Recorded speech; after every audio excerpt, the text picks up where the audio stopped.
12-step programs, faith-based recovery, inpatient rehab, and outpatient treatment. There are so many types of recovery programs available for those battling a drug addiction.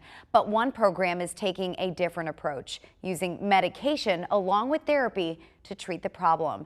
And its goal is to expand in Arkansas. I know it can be done.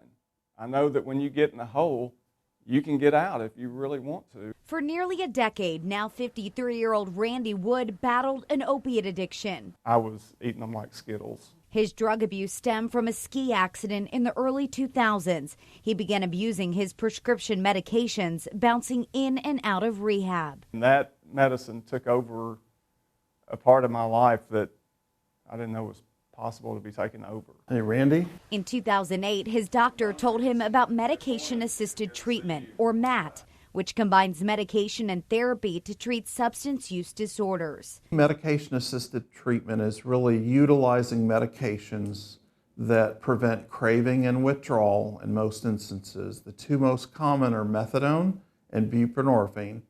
The brand name for the buprenorphine is Suboxone, and that's what people typically know it by. Dr. Michael Mancino heads the MAT program at UAMS in Little Rock and is working to expand the program in the state. As of March of 2019, there were 213 registered DEA waivered providers that could provide MAT in Arkansas, serving 36 of the 75 counties. I have patients that drive 2.5, 3 hours one way to try and get treatment in our clinic because they don't have a provider that's close to where they live. While access is an issue, Dr. Mancino says the biggest challenge is stigma. The idea that, oh my gosh, you're using a medication to help someone stay sober, it would be like saying, oh my gosh, you're using insulin to help control someone's blood sugar. And I think we as a society need to move away from the idea that using medication to help improve someone's ability to recover.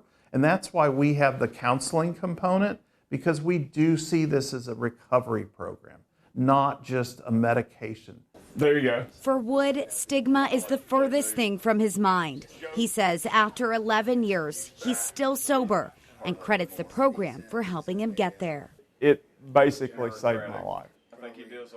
Dr. Mancino says the stigma surrounding MAT isn't just within the recovery community, but with physicians. So he travels around the state educating doctors and the public about MAT in hopes of ending that stigma.